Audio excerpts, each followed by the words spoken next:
수사 과정에서 개인적인 사생활 가지고 좀 압박을 해서 힘들었고 결과적으로 이혼까지 했다라는 이야기를 하던데 아까 오전 정은하실 때도 비슷한 말씀을 하셨거든요. 거기에 대해서 조금 더 구체적으로 말씀해 주시겠습니까? 제가 뭐 그런 비슷한 얘기를 들어가지고 출소 후에 뭐 둘이 저녁에 소주 한잔 먹는 자리에서 제가 좀 따져 물었죠. 당연히 여동 남편이 바람핀다는데 그래서 그것 때문에 시비 붙어가지고 그 뒤로 지금 완전히 저희 집안하고는 결별한 상태입니다. 정인과 저 김태현 사이에 뭐 그런 관계가 아니라 김태현 씨는 지난번에 수사 과정에서 검사한테서 그런 이야기를 들은 거 가지고 정말 울분에 찬 발언을 했습니다. 제가 들었습니다. 제가 그 얘기를 그 이야기를 듣고 네. 김태현 씨한테 말을 했던 건가요? 나중에 이제 추궁을 했죠. 제가. 자, 이윤환 증인 어떻습니까? 예, 이윤환 김태현 검사입니다. 증인이 지난번에 한 발언하고 금방 김성태 증인 한 발언 관련해서 좀 이야기 좀 해주시겠습니까? 김태현 증인이 그때 그러셨어요. 이 검사들 이분들 부르셔가지고 왜 그렇게 했냐고 좀 물어봐달라고 했거든요. 대신 좀 제가 묻겠습니다. 말씀 좀 해주세요. 지금 언론 보도를 검색해 보시면 당시 태국으로 도피했던 김성태, 김태현, 뭐 양성길 이런 분들이 있습니다. 황제 도피 의혹이 있었습니다. 증인, 제가 뭐 그런 수사 과정 묻는 게 아니라 예. 수사하는 과정에서 왜 그 개인의 사생활에 관한 그런 부분을 갖다가 이렇게 그 조사받는 사람한테 이야기를 해서 예, 그런 내용 질문한 사실이 있고요. 있긴 그 있습니까? 당시 도피 있네요. 과정에서 그런 내용들이 언론에 보도되고 국내 유흥업소 종사자까지 생일 파티에 불러서 같이 그렇게 도움을 받았다는 그리고 어떤 사람들이 범인 도피, 그 조력자 뭐 이런 내용들은 태국에서 압송된 피의자에게 검사로서 질문하지 않을 수 없는 내용들입니다. 불가피하게 질문할 수밖에 예, 없다. 그런 부분은 양형 사유로 다 참작이 되기 그러면 때문에 지금도 그러면 질문을 김태현 그분한테 이윤환 증인은 이 자리를 빌어서 혹시 사과할 생각은 없으십니까? 김태훈 증인은 제 23년 1월에 압송돼 왔는데요. 21년도에 이미 이혼한 사람이었습니다. 그리고 다른 검사실에서 여러 명들이 검사실에서 나눠서 조사를 했는데 저희 후배 검사실에서도 그런 내용을 질문을 했었고 저 역시 제가 맡은 기업범죄 부분 수사할 때 그런 내용을 질문을 했었습니다. 근데 제가 질문을 했을 때는 김태현 증인 너무 화를 내서 그 부분 확인 차원에서 질문했다고 다음 쟁점으로 바로 넘어갔었습니다. 특별한 것은 없고 뭐 이간질이다. 김성태 증인에게 제가 질문을 한다든지 한 사실은 없습니다. 그때 23년 1월에는 김성태 증인을 제가 조사하지도 않았고 저는 23년 7월에 김성태 증인을 조사를 했었습니다. 김태현 씨가 기억하고 있는 거가 좀 다르네요. 의원님 제가 좀 말씀드리겠습니다. 예, 맞습니다. 아무리 이해를 하려고 봐도 제가 검사님이라고 저희들이 호칭한 이유는 저보다 인격이 훌륭하고 배움도 크고 그랬다고 생각해 최소한도로 그래 대우를 해준다고 인격적으로 님자를 붙입니다. 보통 의원님한테도 님자를 붙이듯이 지금 앞에 지금 말씀한 저 검사님 완벽한 이증을 하고 있고요. 저한테 저희 추가 기소를 하면서 저희 회사 그 쌍방울하고 광림하고 2차로 추가 기소할 때 왜 그러면 우리 가족만 건드느냐 김태현이를 건드느냐 그랬더니 분명히 저한테 김태현이 바람핀 거 알고 계십니까 태국에서 그렇게 얘기를 해놓고 참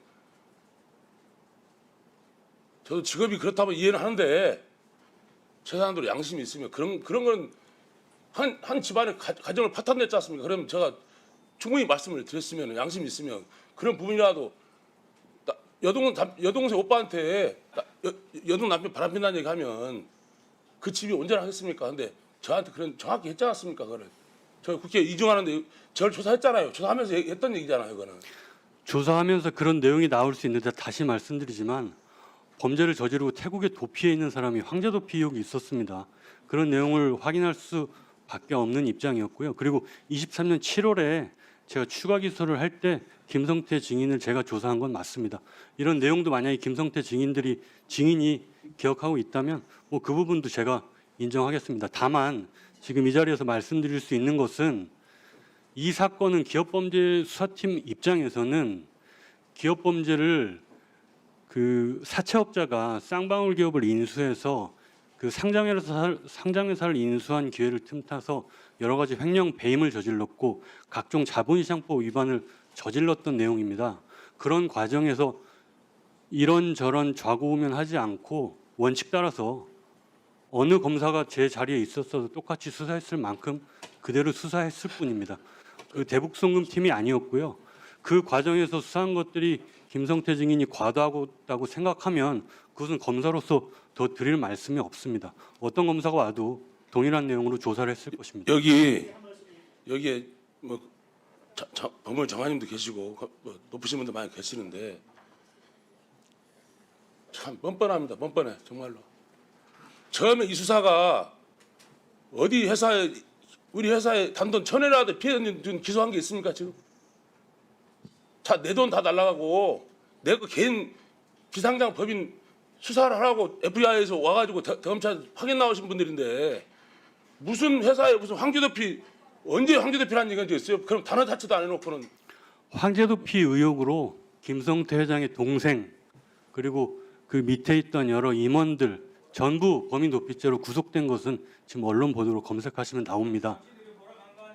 황제도피가 아니고 이화영 컴퓨터 없애가지고 그걸로 증거인멸로 구속됐습니다. 제 동생이랑 전부 다. 저는 증거인멸팀이나 범인도피팀에 있지 않았고요. 저는 2022년 8월 달에 파견을 가서 1년 후인 2023년 7월 달에 추가 기소까지 엄정하게 진행하고 기업범죄수사팀 임무를 마치고 돌아왔고 지금 금감원에서 불기소했다는 부분도 제가 갖고 있는 것 중에 당시 수사할 수 있었던 내용은 전부 기소하고 왔고 나머지 부분은 후임팀에 남겨놓고 왔습니다. 그리고 나서 1년 6개월 정도 있다가 25년 1월에 불기소가 된 것입니다. 저는 후임팀에서 어떤 수사를 거쳐서 불기소를 했는지 모르겠으나 그 부분과 관련해서는 뭐 그 팀에 확인하면 될 것 같고요. 조금만 더 말씀을 드리면 김성태 씨는 지금 자기 이익이 없다고 얘기하는데요. 뭐 재판 중인 사안이라서 다 말씀드리기는 어렵지만 김성태 증인이 상장회사를 이용해서 여러 자본시장법 관련 범죄 행위를 하면서 특히 전환사채를 이용해서 차명전환사채로 여러 이익을 본 것은 맞습니다. 제가 시간이 없어서 더 이상 수사를 하지 못하고 대검으로 복귀했기 때문입니다. 그래서 김성태 증인이 말씀하시는 것들은 제가 뭐 더 이상 구체적으로 말씀드리기는 어렵지만 사실과 다르다는 것을 분명히 말씀드립니다. 원칙대로 수사했습니다. 예, 수고하셨습니다. 들어가십시오. 예. 김성태 증인 뭐 더 하실 얘기 있습니까? 이거에 대해서? 지금 저 검사님 말씀에 저는 뭐 동의할 수 없고 뭐 악마 검사 이런 뭐 얘기 나왔던 게 저도 뭐 저 나이도 한참 어리신 검사님한테 이런 얘기 표현 전 쓰기도 싫지만 본인들이 당해봤냐고요. 자기들이 당해본 적 있습니까? 친동생 구속시키고 여동 남편 구속시키고 사촌형 구속시키고 제 옆에 있던 동료들 10몇 명 다 구속시켰습니다. 황제도피 그렇게 황제도피로 관련된 조사 받은 적도 없습니다. 중요한 거는. 그리고는 시간 지나서 저는 많이 이해하려고 지금 그 사이에 저 부처님한테 많이 용서도 저 스스로 많이 빌었는데 무슨 수사할 거 있으면 수사해서 어차피 뭐 특검이도 먼저 갈 건데 저는 어차피 뭐 동네 북이 돼가지고 뭐 여기서 당하고 저기서 당하고 뭐 그냥 뭐 저 인생 뭐 이익 봤다고 그러는데 이익 봤으면 처벌 받겠죠. 뭐 그만큼 죄를 졌으면. 근데 최소한도 좀 많이 배웠으면은 좀 그 정도 값은 했으면 좋겠습니다.